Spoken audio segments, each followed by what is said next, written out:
Hello.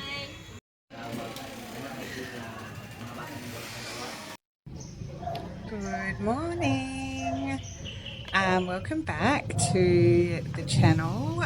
Today I'm going to go enroll our kids at school. So I thought I would just do a quick video to show the process because we have lots of people that watch from not only Australia but around the world that are not Filipinos. So maybe you're interested to see what the process is, how you would go about it.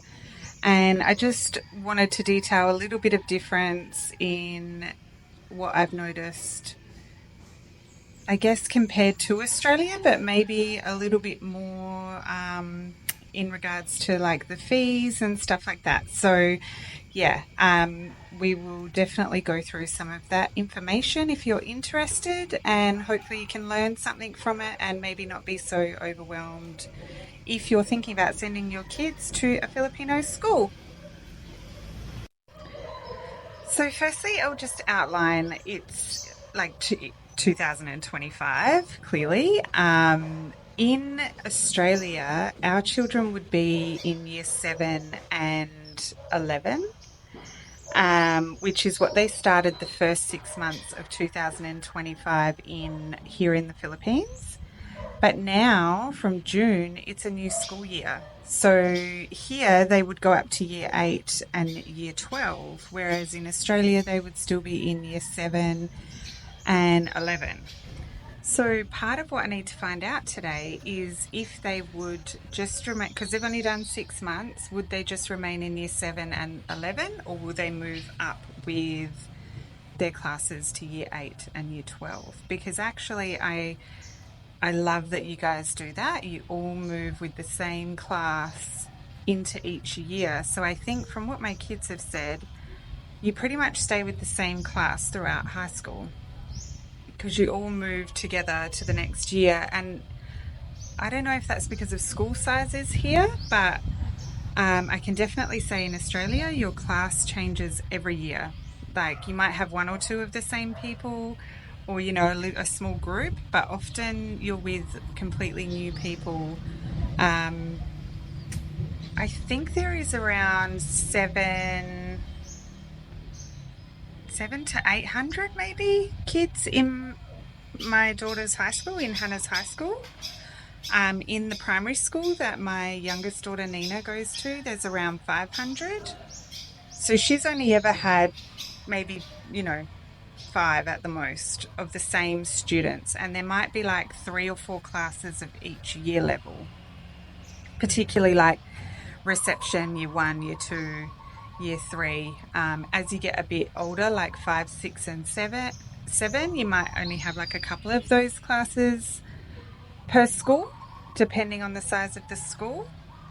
Um, So yeah, but I love that you guys all stick with the same group each year. That's great because you can make good friendships that way. So hopefully I'll get some answers today about the year level thing. Um, we will be doing and continuing with part-time here in the Philippines, part-time schooling. Sorry about the bird. But yeah, we're doing part-time because we're traveling and we have family commitments, and also Hannah, my oldest daughter, is doing online. So she does online school through a program called UCA so that she can have her Australian schooling marked because she needs an ATAR score if she wants to go to uni. I don't know if she'll go to uni, but we just want to keep our options open. So when she's not in school here in the Philippines, she's doing her online school for the Australian curriculum.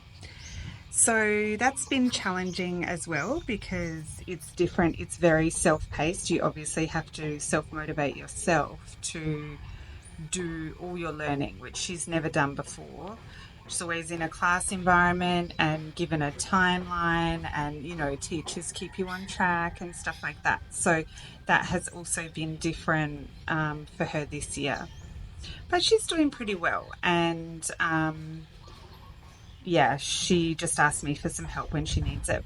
When we go back to Australia, if we need to, we'll just get our children a tutor if they've missed anything, because obviously crossing 2 year levels in the Philippines and, you know, completely different curriculum, they may have missed some things that they need for this next year, and so we'll just bridge the gap with a tutor. So my husband says we need to re-enroll, which I thought we had already done, but we need to do that again, which we'll go down and do today, and I'll be able to take you along so that you can see the process, and then I will talk a little bit about what happened and things at the end of the video. So stick around and maybe you'll not be so afraid to put your children in a Filipino school, and hopefully it'll just alleviate maybe some fear or apprehension you have about doing that. So off we go. Well, it's cooler in the car.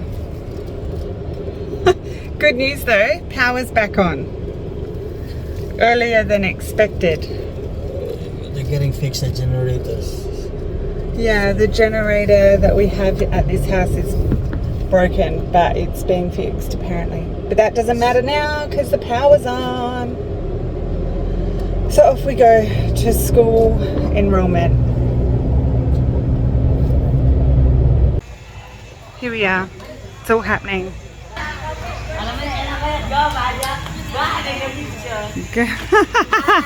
Hello.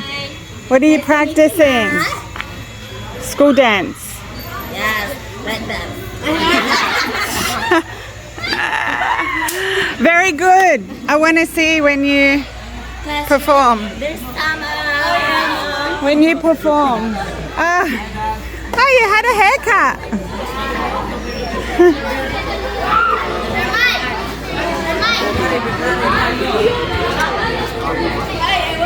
All back at school. It's all on.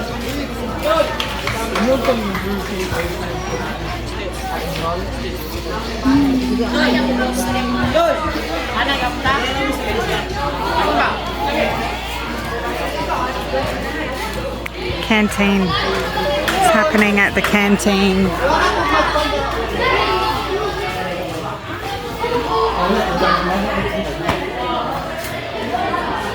Oh, banana muffins. Isa gay mo ni ma'am.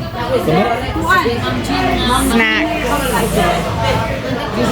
Snacks. Nagpila isa.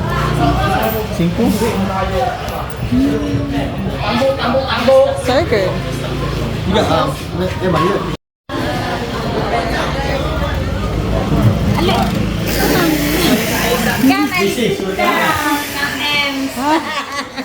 What are we?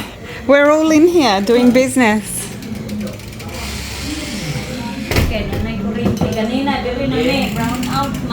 Ah.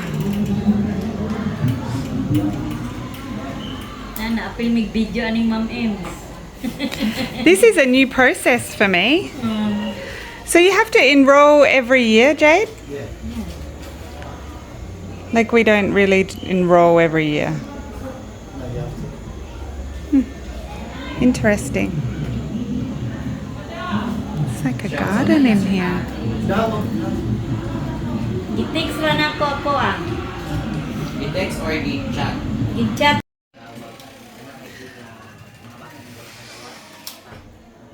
Previous pang ID. At this time, schedule na ta by first week.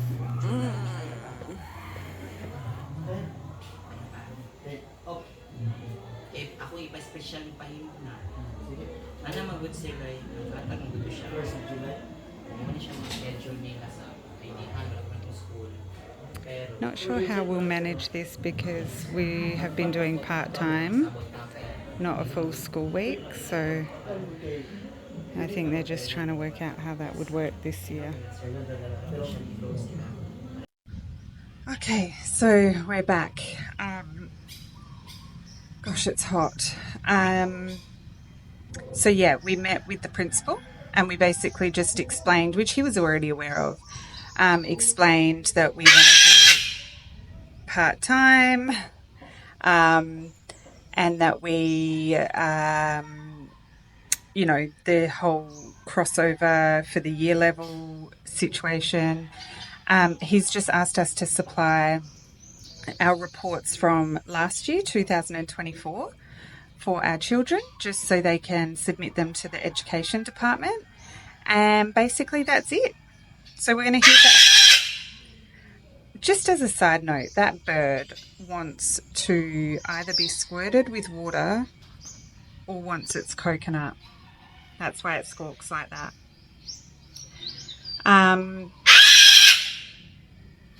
So basically we just wait to hear back from him, and he'll do his best to accommodate what we want. He knows that we want our children to be around the language. So essentially, even if they're not really like participating, in every class, it's just about being exposed to Visaya more than they would at home. So yeah, he's all on board with it. They've actually never had part-time students or a foreigner, so it's all new for them as well. And they're doing their best to accommodate exactly what we need to. So it's been really great and very easy. So school fees. So we will be paying 500 peso per child per month. I believe it's a private school, but that's also, remember, part-time. So I don't know how you guys feel about that fee. I feel like it's fairly cheap. You might think it's expensive because we're also part-time, 2 days a week, so 500 a month. And some weeks we might not even be there, but I don't mind paying 1,000 peso a month for both my children, even if some of it is used elsewhere within the school. I feel like that's a benefit for everyone to have a bit of extra. They might have some kind of activities or something that they use the extra money for. I'm not sure. I don't know if everybody pays that. I know some children have a scholarship, so their fees are less than that, but I'm happy to pay 1,000 per month for 2 children. In Australia, we pay close to, in high school, I reckon it's getting up to like maybe, I reckon 800 a year. So that's just for our school. There are many schools that cost a lot more. We go to a public school in Australia. Primary school is about 450, 500. I can't remember.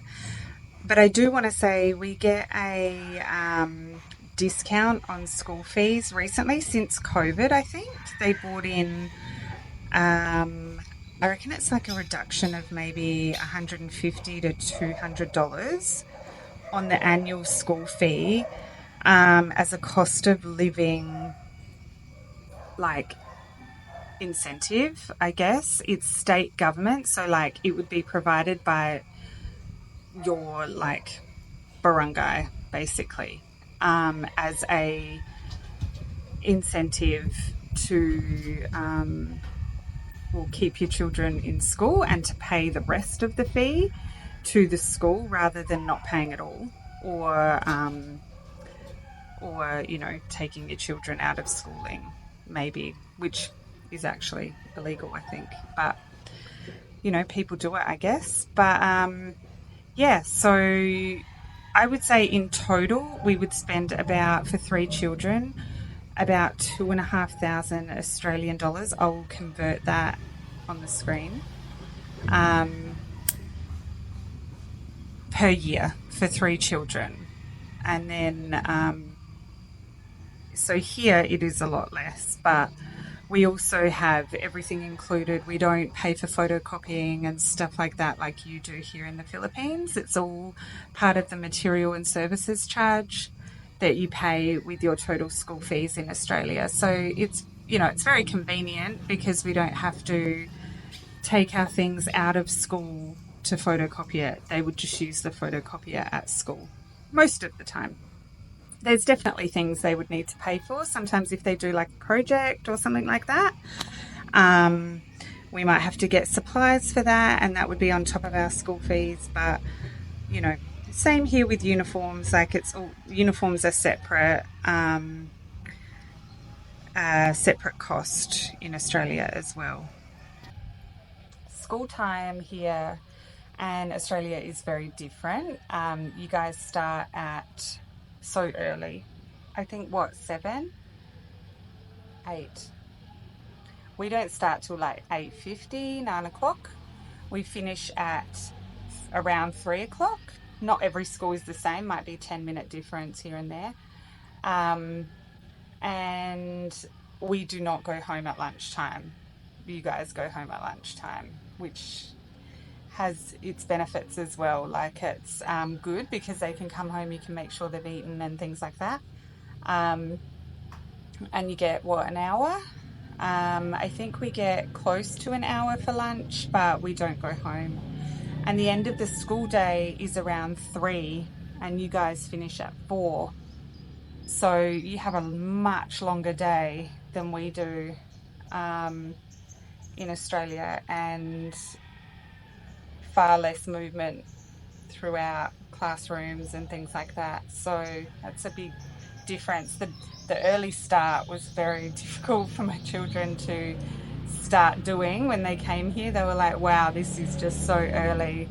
But yeah, they got used to it, and they were taking themselves off to school as the days went on with no complaints. Friendships are next level here, I think. There is a really good bond that kids have.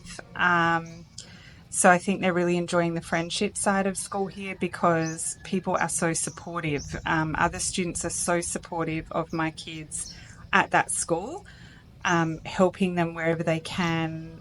You know, do you want to come after school to my house? Like stuff like that. So they are certainly not short on friends now that they've started school, and have settled in really well. So to wrap it up, I think in my opinion, it's very easy to assimilate into a Filipino school, as long as you have a helpful principal and people supporting you, which we have. I can't see it being any different at other schools. I'm sure that they would support a foreigner to come into the school to learn. There's other vlogs I've seen of other foreign children at school, and it seems like everyone has a similar opinion on the schooling here, and that is that it's a lot more fun and foreign children really enjoy school here.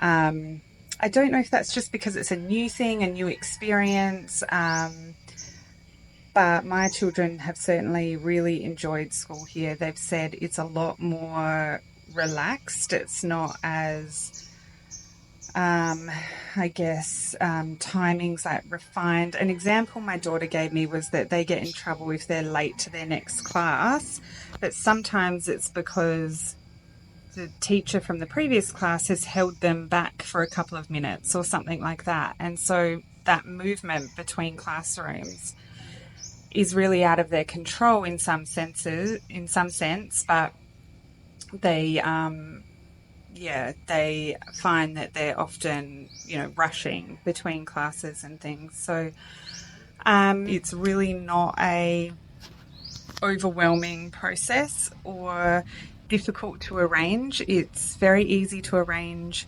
You get a letter of enrolment, and the school just accommodates what you need. So I would say go for it if you're considering sending your children to a Filipino school and you're not sure about how it would go. Should you take the plunge? I would say go for it.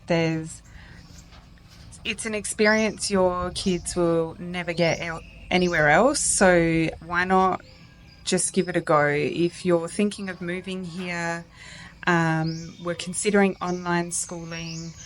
Yes, we've tried online, but if you are able to completely immerse yourself into a Filipino school, I would say, in my opinion, that's a better option than juggling both. Yeah.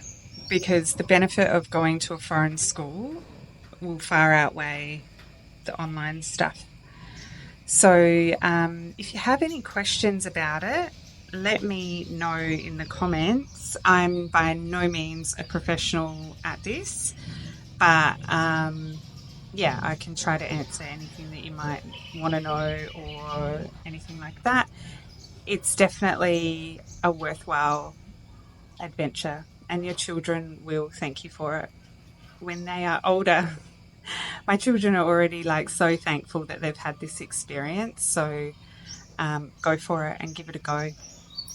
I hope you've enjoyed this video, just a small little educational one about school here and what to expect. So give me a thumbs up if you like the video, and thank you all for watching, and we'll see you in the next one.